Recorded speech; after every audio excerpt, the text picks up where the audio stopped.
My name is James Crawford, and I have chosen to do my TED Talk with world champion and two-time Olympic soccer player Amy Rodriguez.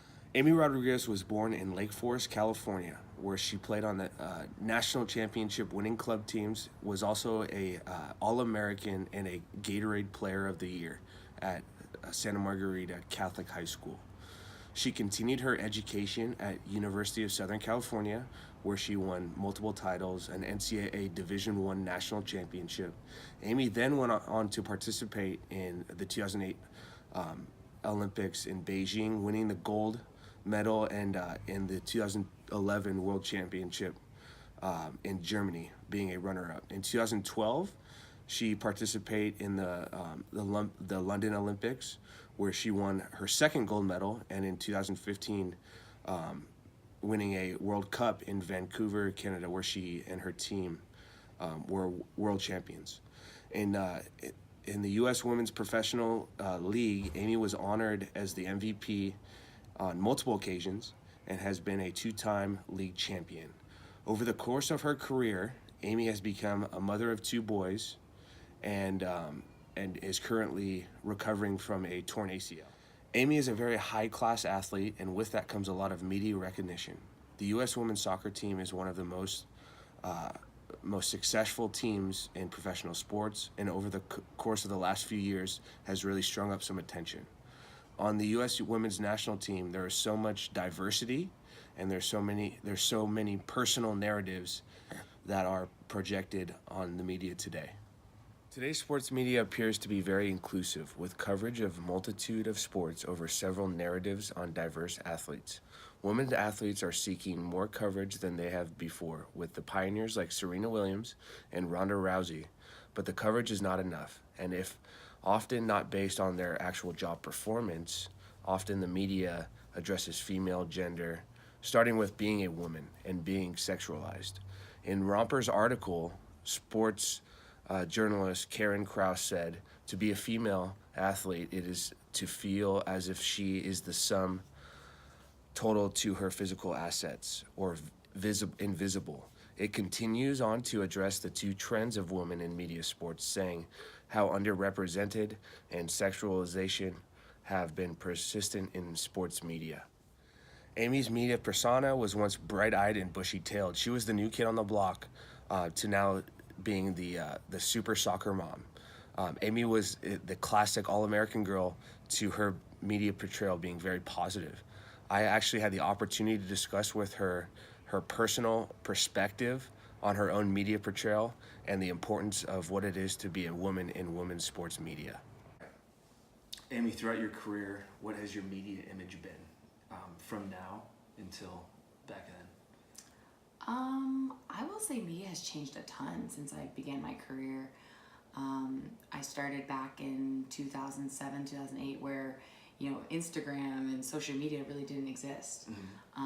So a lot has changed since then, but I will say that it's really positive. Media has played a huge role in my career. It's definitely like involving the fans, and that's always great for the sport. It's fun to have fans out there that follow the sport as closely as they do, and I've really enjoyed being on this platform. So I've been fortunate to have a 10 plus year long career, which definitely has changed, from beginning to end. When I first, got on this platform, I basically was the young kid on the team, and shown as kind of like a bright-eyed, bushy-tailed athlete who was eager to get on the field and just try to earn a spot on the team.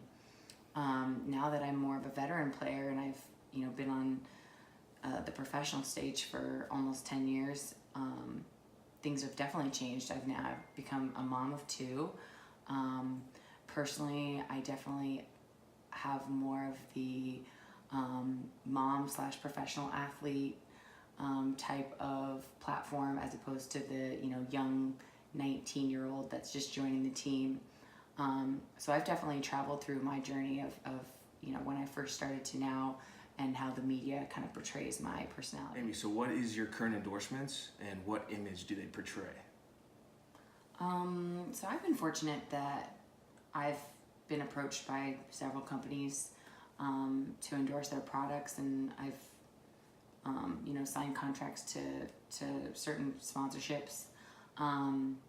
This year, I was able to sign a sponsorship with Nike for apparel, and I've done other ones such as Stonyfield Yogurt, which was a yogurt company appealing to moms and kids. Kind of just shows, my appeal as an athlete. I'm obviously the mom and professional athlete, and that's kind of what those companies want to promote and put on the platform for their buyers and consumers to hopefully try to sell their product. So with like your endorsements, are you like selective, or are you looking for a certain thing, or is it kind of just like what comes to I you? think there's two different types of people. There are the person that will take any and all endorsements that come their way, because at the end of the day, it's a paycheck, right? But I also think you need to be picky in a way, because this is a product that you are endorsing, and when I choose to sign a contract with an endorsement or a company, a brand, I want to make sure that it embodies me and that I embody them. And tying your name to something is important. And so I like to sign with companies that I believe in their products and I actually use. Gotcha. Amy, what is your opinion on women's sports media, and do you feel that that there's enough coverage? I would say that women's sports media has really grown a lot, especially in these last few years. Women in sports has become so popular, so motivating. It's almost become like a movement, I think feminism in general has really taken great strides in these last couple of years. I think that for a while it was all about men in professional sports, and now you're starting to see a lot more women, and I think that's exciting and that's motivating. When I was a little girl, I didn't have, the people to look up to, of my gender, and I think nowadays girls are fortunate to have that. I'm excited to see the future of women in sports, and excited to see, the women's movement, because I only think it's going to get greater, it's going to get better, and it's going to lead to, more motivation in our youth, and all around I think it's just going to be better.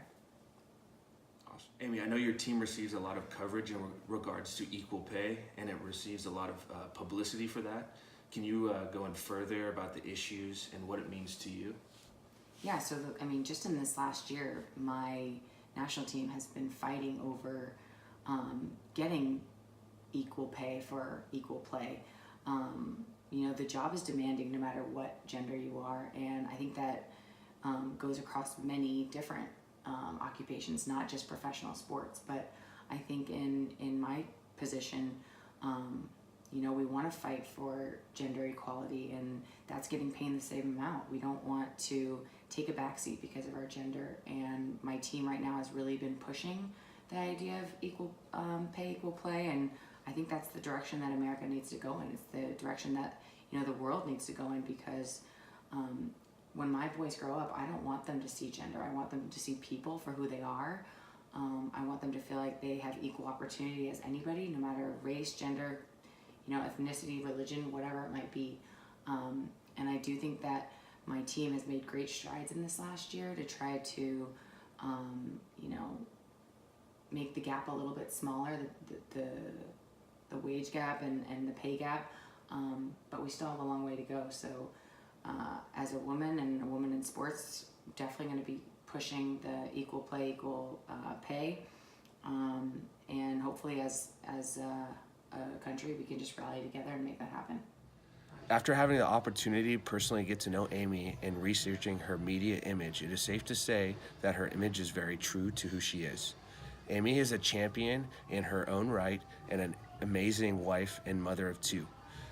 She has a very positive media image, and her day-to-day life reflects that same uplifting, positive spirit. She is passionate about being a female sports athlete and is currently at the forefront of women's sports movement, making her the perfect person for this TED Talk. Amy's recent homemaker image is positive and she embraces it, but it furthers the gender binary. And although it is coverage that she's getting, it is coverage that is strictly based on her traditional gender roles. We need our media not to see gender There are many father athletes out there, and the father athletes aren't known for their fatherhood. They're also known for their home runs in a season or their goals scored in a season. But it's a big deal for a mother in this country to actually play a professional sport. We need to stop seeing the moms and dads in our country and just see them for their success and who they are as parents. In the Daniels article, it referenced that the theoretical framework of socioculture and objectification theories, which emphasize the media image and how they play a key role in shaping and reinforcing the societal standards, especially of beauty. Amy's image of a motherly figure in sports pertains to this socio-cultural theory and enforces these roles while influencing the viewers and the youth that much further. The media is basically saying that she's a successful athlete and a mother is something superb when her athletic ability alone should give her that superb recognition. Change is needed in our media, and I hope that by using Amy as as someone that I could do this TED Talk with, that that women in professional sports can make a statement, and that we can see a change in our culture, in our community, in our world today.